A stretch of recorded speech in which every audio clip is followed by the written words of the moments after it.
সবাইকে জানাই মহালয়ার অনেক অনেক শুভেচ্ছা ও ভালোবাসা। ছোটদের জানাই অনেক ভালোবাসা আর বড়দের প্রণাম জানিয়ে আজকে একটা দিন শুরু করছি।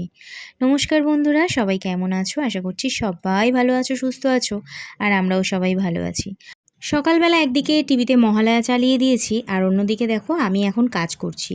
মোবাইলে ভিডিও করছি বলে মোবাইলেই না হলে আমি রেডিওর যে মহালয়াটা সেটা চালাতাম, বাট যেহেতু ভিডিও করছি তাই জন্য আর মোবাইলে চালাইনি, আমি টিভিতে চালিয়ে দিয়েছি, ওটাই এখন শুনছি আর আস্তে আস্তে কাজগুলো কমপ্লিট করছি। আর এখন কটা বাজে জানো? এখন বাজে হচ্ছে ভোর 3টে।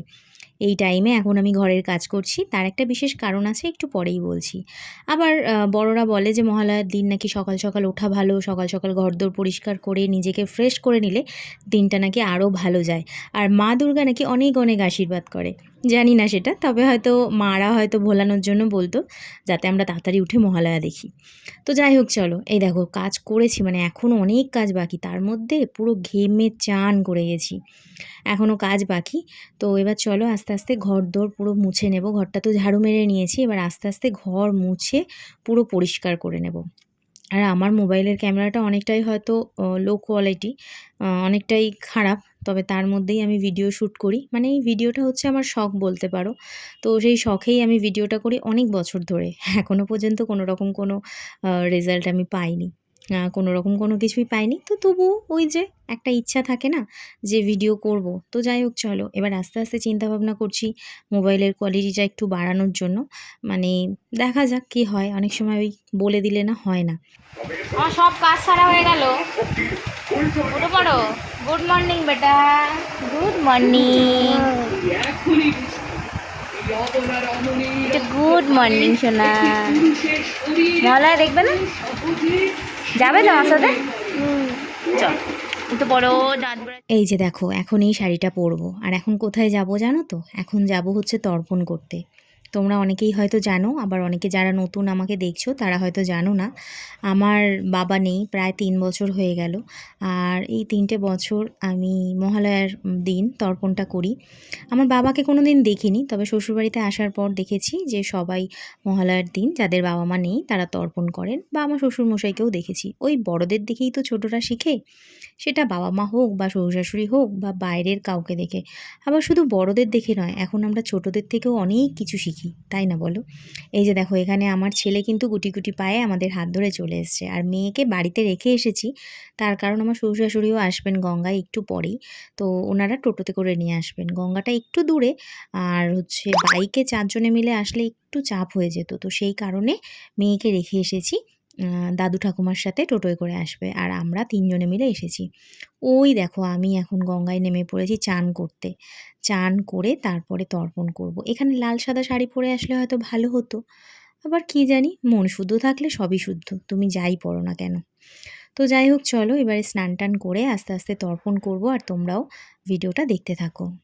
तंग स्त्री ईश्वरी तंग ह्रीस्तंग बुद्धिर्बोध लक्षण लज्जा पुष्टि तथा दुष्टि तंग शांति शांतिरेव च खड्गिनी शूलिनी घोरा गदिनी चक्रिनी तथा शंखिनी चापिनी बाणभूषण्डी परिघायुधा सौम्या আজকে আমরা যে টাইমে এসেছি তখন অনেকটা ভিড় কম, কিন্তু আমার শ্বশুর শাশুড়ি যেই টাইমটায় এসেছেন ওই টাইমটায় নাকি প্রচুর ভিড় হয়েছে, মানে একদম নামাই যাচ্ছিল না।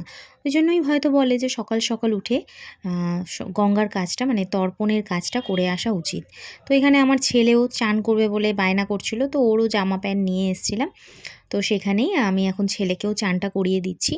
মহালয়ার দিন শুধু তর্পণ করাটাই যে ভালো এরকমটা কিন্তু নয়, মানে শুধু যে তর্পণই করা যায় এরকমটা নয়, মহালয়ার দিন গঙ্গা চান করাটাও ভালো। যাদের বাবা মা বেঁচে আছে কিন্তু চিন্তাভাবনা করো সারা বছরে হয়তো একদিনও গঙ্গায় চান করা হয় না, এই দিনটায় চান করো, মনটা না আলাদাই শান্তি। তো আমার ছেলেকেও ওই জন্য আমি আর কোনো রকম কোনো বারণ বা কিছু আমি বলিনি, হ্যাঁ চলো অবশ্যই চান করবে, কেন চান করবে না। তো ওইখানে ওকে চান করিয়ে দিলাম, দিয়ে এরপরে আমরা জামা কাপড় ছেড়ে নেব। এখানে রুম আছে আলাদা। তারপরে আমরা দেখো আস্তে আস্তে বেরিয়ে যাচ্ছি। হ্যাঁ, আমরা কিন্তু তর্পণ করার পর আমরা একটু চা খেয়েছিলাম। এখানে একটা দোকান আছে, খুব ভালো চা করেছিল, সেটার আর ভিডিও নেওয়া হয়নি।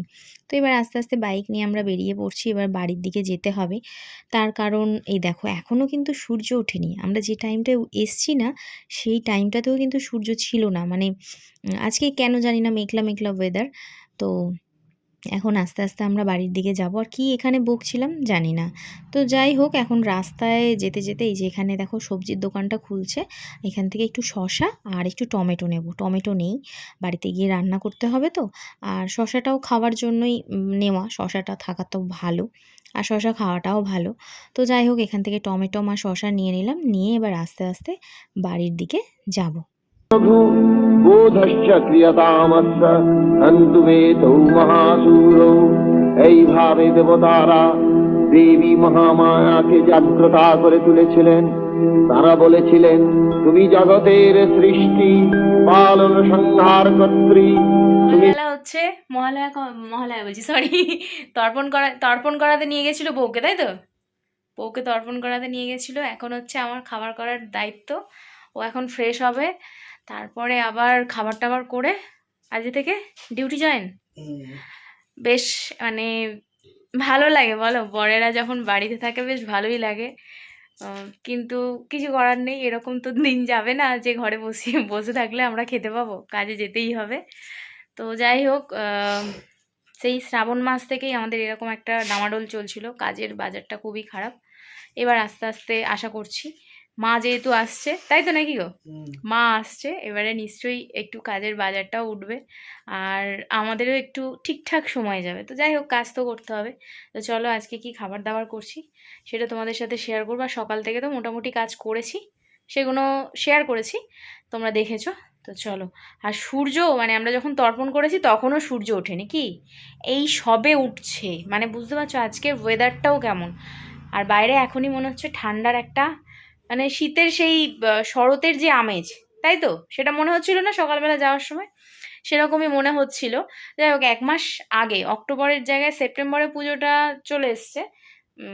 অক্টোবরের ওই লাস্টের দিকে, মানে সেপ্টেম্বরের লাস্টে আর অক্টোবরের ফার্স্টে এরকম মিলিয়ে। তো যাই হোক, অক্টোবরে পুজোটা থাকেই, তখন একটা ঠান্ডার আমেজ থাকে, এখনও সেই একটা আমেজ আছে। তো সেটাই দেখলাম আজকে, বেশ ভালো লাগলো। শরতের যে আকাশটা, ওয়েদারটা, সেটা পেলাম, ভালো লাগলো। তো যাই হোক, চলো বক করে নিলাম, এবারে যাই কাজে।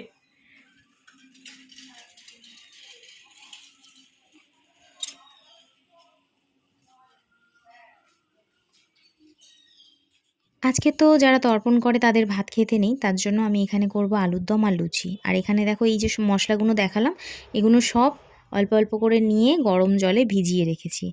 আর তার সাথে আজকে আলুর দম মশলা নেই, তো ওই জন্য বর মশাই বললেন যে চানা মশলা দাও, ওতেও নাকি টেস্ট হয়। তো যাই হোক, এবার তো নিরামিষ আলুর দম হবে।